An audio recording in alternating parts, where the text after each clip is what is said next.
Good day, dear students. Today we are to start a story, short story by uh, a famous now short story writer, O. Henry. The name of the short story is The Cactus. O. Henry, as you know, is a famous short story writer. I need not tell you that because you can read his stories and enjoy them and find him for yourself. But I think you have learned at least one short story by O. Henry during your school days. And there is a surprise ending to his short stories, which really make him the master storyteller, like Guy de Maupassant. And here you find the biographical details of O. Henry in your textbook, and you can read and enjoy them because you know that he was not very successful in his life as anything in his job or anything, but by his writing, he became really famous. He is an American writer, as you all know, and O. Henry is only his pen name.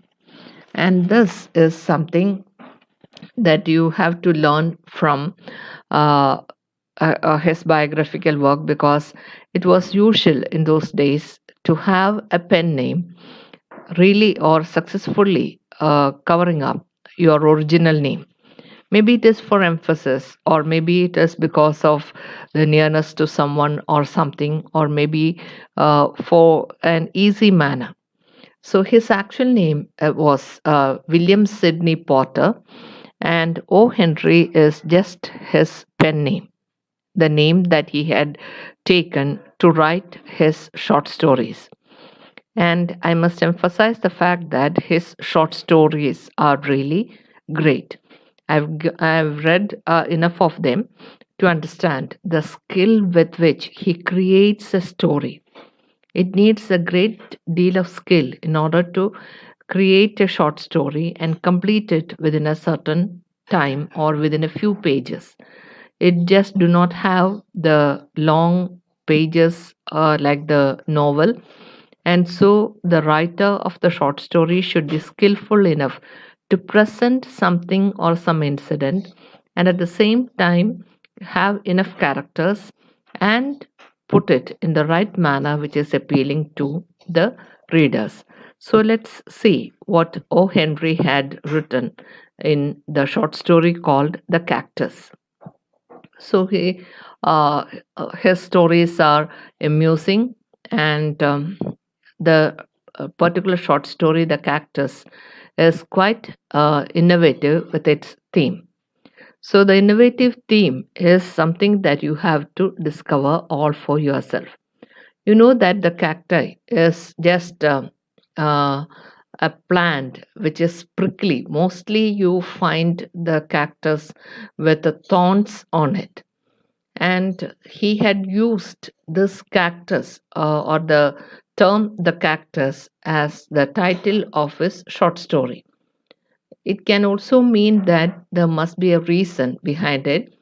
There is the prickly thorns on the cactus, and at the same time maybe the characters also have the same thorns around them, which will really be enhancing, or which will be enhancing the storyline as such.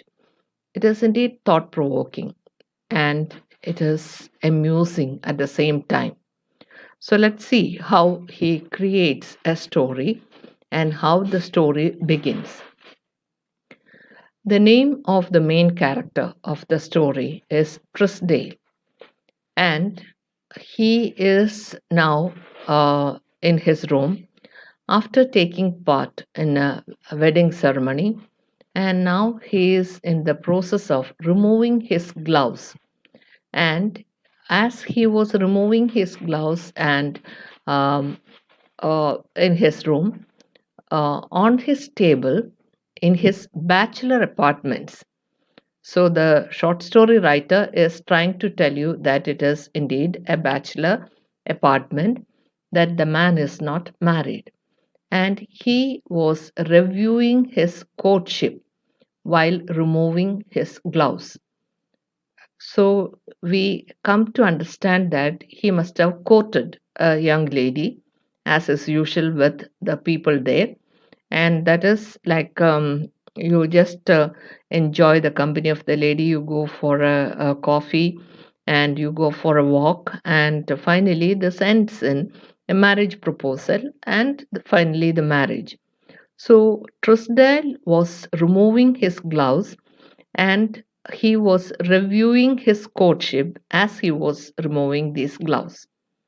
On the table in his bachelor apartments stood a singular looking green plant in a red earthen jar, a species of cacti with long tentacular leaves with a peculiar beckoning motion. So, this species of cacti is indeed described in detail, and especially in a red earthen jar. It looks quite beautiful. If you are a person who is really interested in collecting cacti or even cactus or even succulents, you will find that it is indeed really interesting because it has got slow growth. You have to water it very rarely, but at the same time you should be on the lookout for a lot of things, and some people are really interested in getting a collection of the same thing.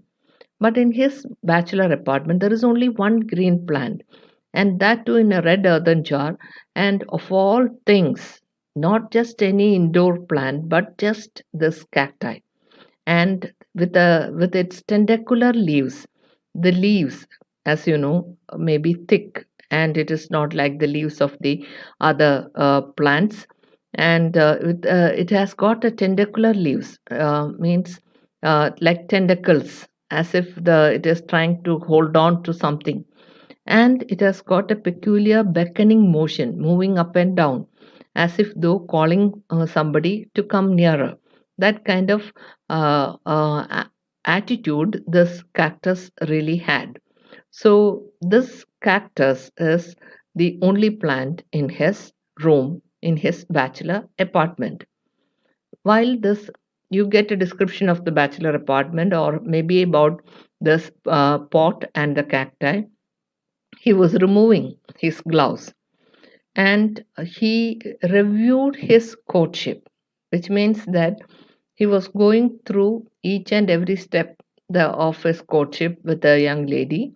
And here you find that it is reasonable, because the story is focused on this cactus, and Trisdale's friend is the brother of the bride, and there is a wedding which they are attending. The minister uttered the words binding her to another. And there is a wedding, and Trisdale's friend is the brother of the bride, and there is a connection there. And the minister in the church uttered the words binding her to another person. And so, binding her to another person gives you an idea, because the girl or the bride must have been familiar to Trisdale, or Trisdale must have known her, not just as any other friend's sister, but maybe in a better capacity. Trisdale was thinking how and why he had lost her. So, the bride, or whose wedding he was attending that day, who now married another person, was the one who Trisdale courted earlier. He is now thinking how and why he had lost her. He has no idea what went wrong. There were no accusations. His pretense and egoism, vanity and vanity and conceit. So, all these are there because he is that kind of a person. And vanity and conceit, everything is there. But he had no idea what exactly happened. Why had it ended thus? That's a question that he is asking even on that day, the day the girl married another man, and the marriage he attended. There had been no quarrel between them, nothing.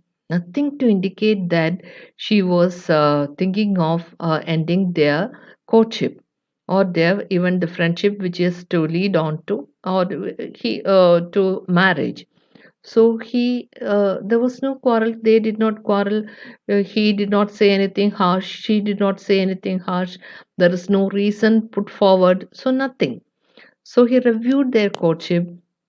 Truesdale asked her to marry him during their talk, and she asked if it is true that he spoke Spanish language like a native, because one of his friends, that is Captain Carruthers, had told her of Truesdale's accomplishment, saying that he speaks Spanish language like a native. Actually, Truesdale had no idea about the Spanish language, nor did he try to correct her. So instead of admitting that he knew only a few words of Spanish and denying proper knowledge of the language, he let it pass in the sense that he refused to admit that he had no idea of the Spanish language, because he thought that the girl is so very enthusiastic. She was so very happy to hear from some other person about Truesdale's accomplishment. The accomplishment being that he can speak Spanish language like a native. That's an accomplishment, and she was so very thrilled at this. Truesdale did not correct that wrong notion because he really absorbed the worshipful manner in which she looked at him. So naturally, he just did not want to disillusion her. He just kept it quiet, thinking or letting her think that he spoke Spanish language like a native. Seeing his response, she was so happy and told him that he will send her answer the next day, because Truesdale asked her to marry him, and she asked this question that that he spoke Spanish language like a native, and he did not say that he did not know Spanish language, but at the same time he just kept quiet. And so, seeing his response, she was so happy, which means that she took it to mean that he spoke Spanish language fluently like a native. And so she was very happy. And to his proposal, she told him that she will send her answer the next day. Send her answer. Okay. The answer, whether she will marry him or not, she will send it the next day. Truesdale was so sure of her because that's how it went. That she was all worshipful, and he just basked in the in the way she looked at him, all worshipping, all here looking at him with a lot of admiration and respect, and with a lot of things. And he was really enjoying that. Next day, her groom means her servant, manservant, her groom came to his place and left the strange cactus in the red earthen jar. So she told him that she will send her answer the next day. Send her answer, okay, the next day. And so the next day, she sent her groom with the strange cactus in the red earthen jar. There was no note, no message, merely a tag bearing a barbarous foreign or botanical name. This cactus is there in the jar, and there is no note from the girl. There is no message also. There is only a tag bearing a barbarous foreign or botanical name. To Truesdale, it was a barbarous or foreign name, and he did not think twice about that. He had no idea why she sent this cactus of all things, and there was just this note with the not just a message but only a tag, which is the name of the cactus. Truesdale waited. He thought that she will send a message. Truesdale waited, but nothing. 2 days later, they met at dinner. She eagerly, he, courteous, waiting for her explanation, because she owed him an answer. He asked her to marry him, and he is absolutely sure that she'll be happy to accept, and she is also happy. She said she will send the answer the next day, and instead of the answer, she sent a cactus and nothing more. So Truesdale waited and understanding anything, and 2 days later they met at dinner. She was eagerly waiting, and he was courteous because he is waiting for her explanation for the question that he asked previously. She took her cue from his manner and turned to snow and ice. So she was eagerly looking at him, waiting for him to say something. He was also waiting for her answer.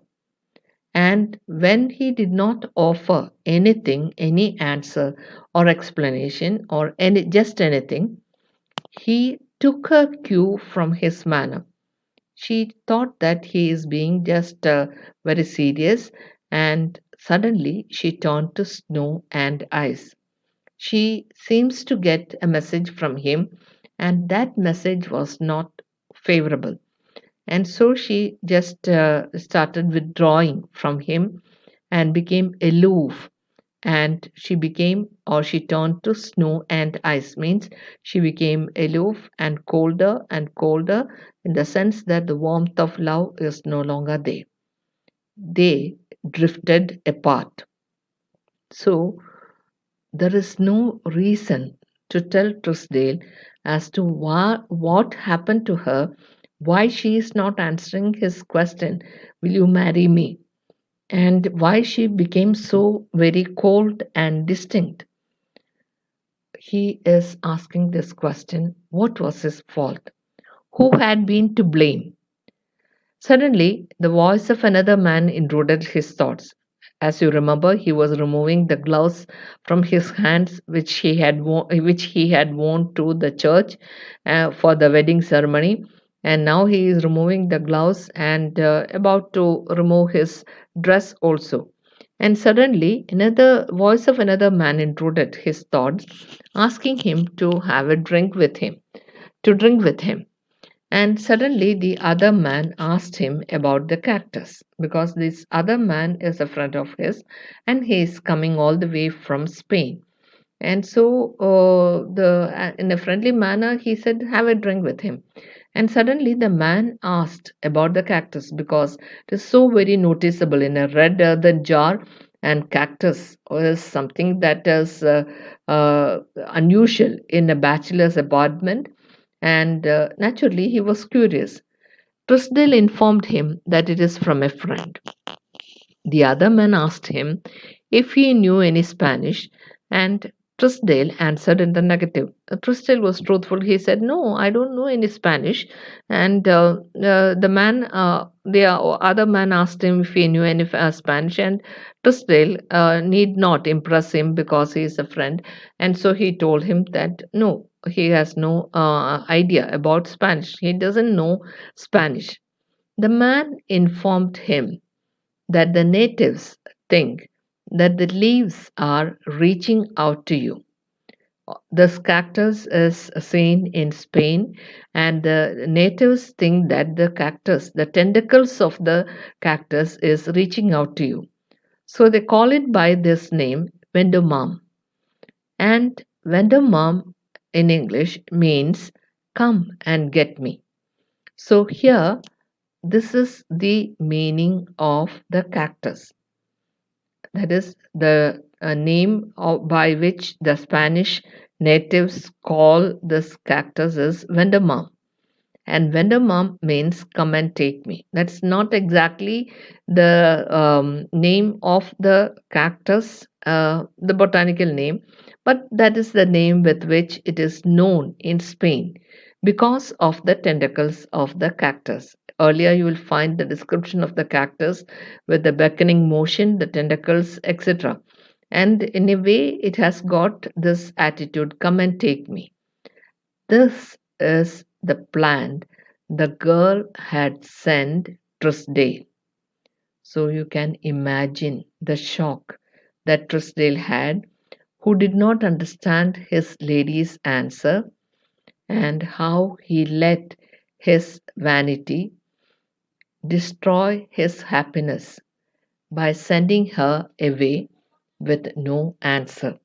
She had already sent the answer, and poor Trisdale had not known what her answer was, because how could he?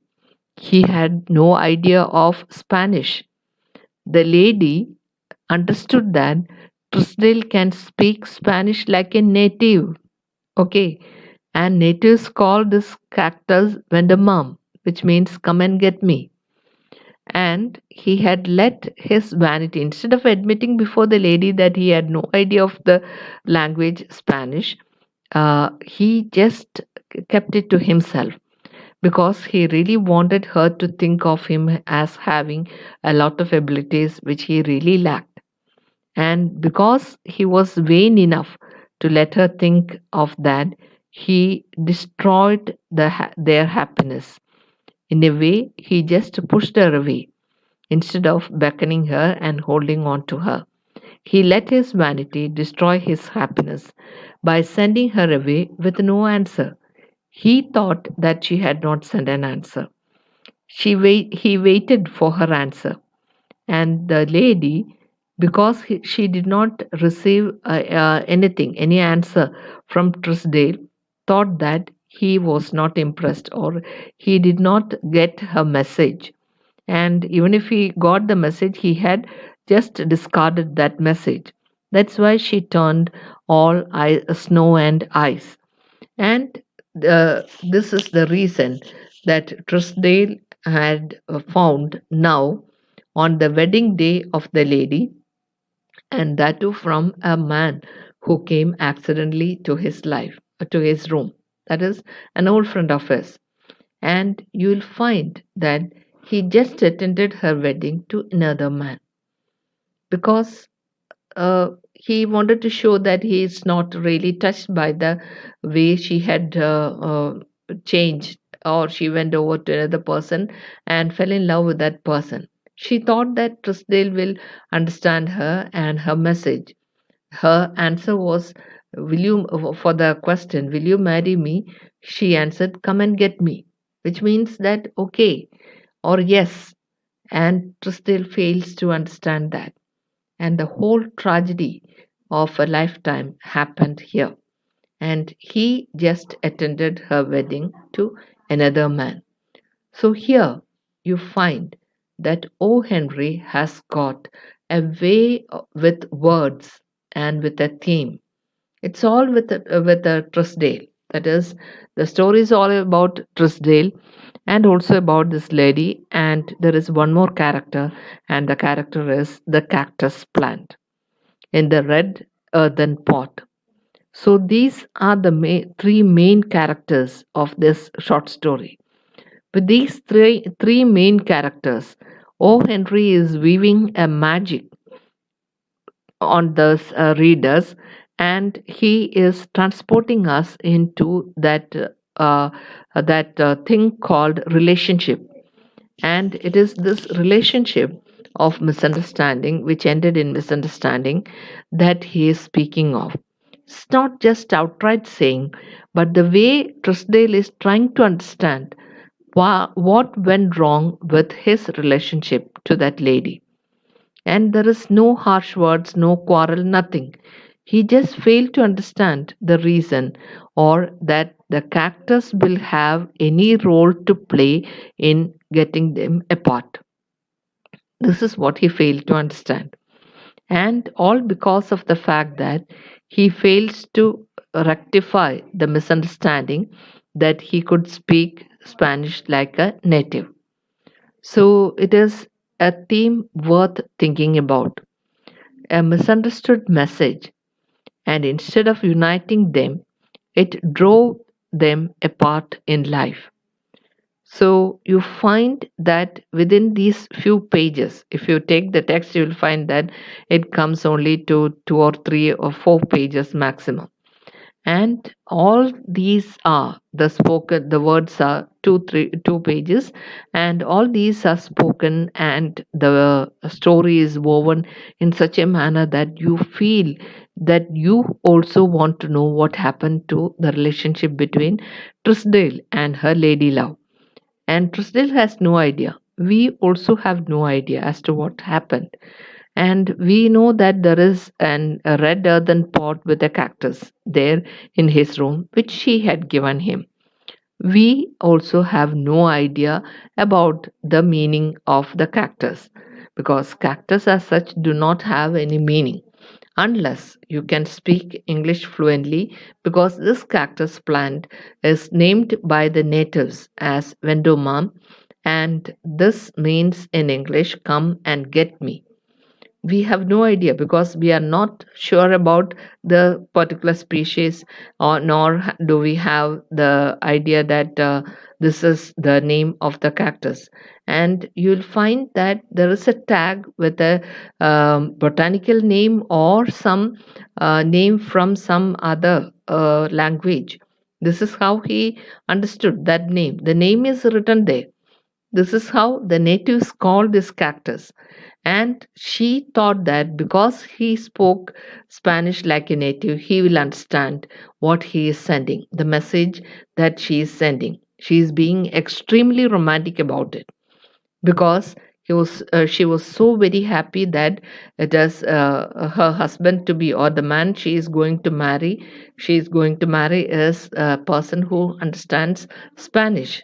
And just for the love of it, she just presented him with a cactus, and somehow or other, their world fell apart because of that, or maybe because the man to whom it was sent did not get the message that she was trying to convey through this pot of cactus. So, in a way, you'll never think of writing a story in these terms with a cactus.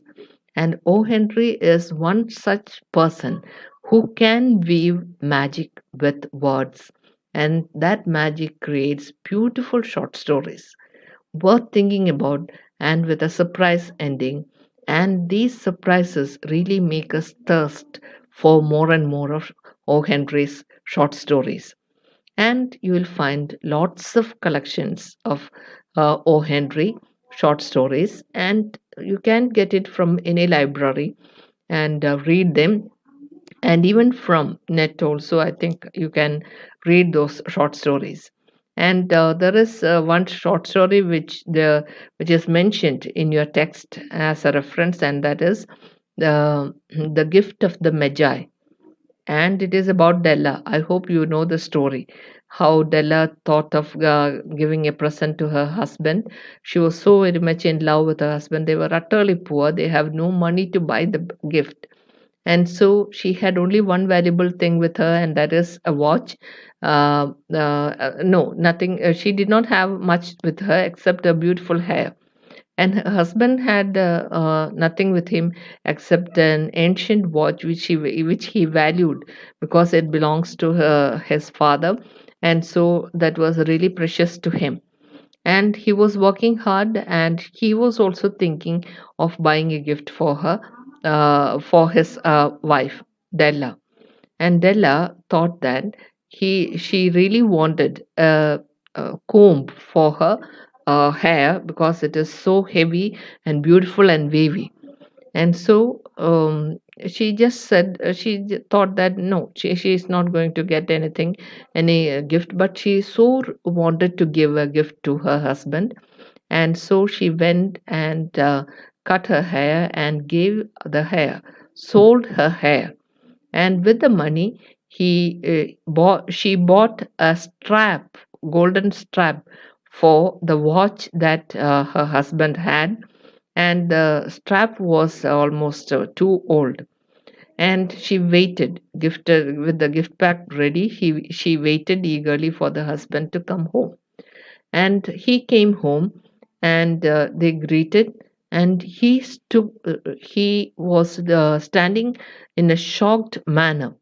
And Della told him, well, what happened? Don't look so surprised. And she understood that your hair, he said. And she said, well, my hair will grow, don't worry. And she's trying to comfort him. And he went about in a shocked manner, going about things. And she said, "Look what I have bought you." And she took out the gold strap to the for his watch and asked him to show his watch. And immediately the young man said, "Della, let's put aside our gifts." And he told her that I sold the watch to get you a golden comb, and the comb and the watch strap was lying there, and the two of them were so very much in love, and they forgot all about it. They understood the love the other one had for themselves, and that was enough for them, the perfect gift of the magi. So that part, the twist towards the end, is something that is special about O. Henry's short stories. You will really wait for the ending because there is going to be a twist and there is going to be a surprise also. So, here also it is not different. The theme of this short story is a theme worth thinking about. It is about a misunderstood message. We did not know that it was a message, nor did Trisdale, who did not think twice about it. He thought it only as a pot, a red earthen pot with a message, and instead of this message, understood or understanding this message, and giving a proper reply, where they could have continued with their life and got married. But this twist comes, and they were stuck with that pot of cactus. So cactus becomes the prominent factor in this particular short story. Because of this cactus, they just went apart. They were united for a long time, but they went apart because of the lack of understanding of the cactus, maybe because of his vanity in admitting that he did not know Spanish, and maybe because of that, and somehow or other this twist comes into the story, and this had really set them apart. Instead of it uniting them, it really drove them apart in life. So this is the twist that is there in the short story. So the story begins with the marriage of the girl who he was about to marry, and they had just separated, means they went on their own way.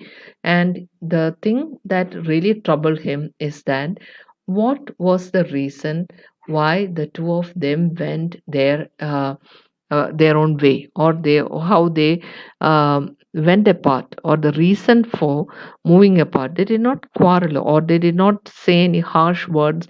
Nothing was said between them, and still they had to move apart. And this is the reason that troubled him. And the mystery came to an end when a friend of his came from Spain and came to his bachelor apartments, and he was surprised to note this cacti in his room, because this is a common enough thing in Spain, which the natives call as vendomam, and it means in English, "come and get me." So, here, dear students, you have a beautiful short story by O. Henry. As I told you earlier, it is only his pen name, and you will find that it is William Sidney Potter, which is the actual name. Don't forget that. But at the same time, go through his other short stories also.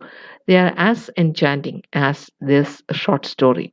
And I hope you will read the short story in full and understand the story, and enjoy it also, because these short stories, do not think of them as things that you have to study for the examination. Think of them as something to be enjoyed, because that's the way you should learn literature. The beauty of the short story writing, the skill with which they create characters, situations, and come to a close within a few words, all these are really important. And O. Henry is a master craftsman. And I hope you will really enjoy the other short stories too.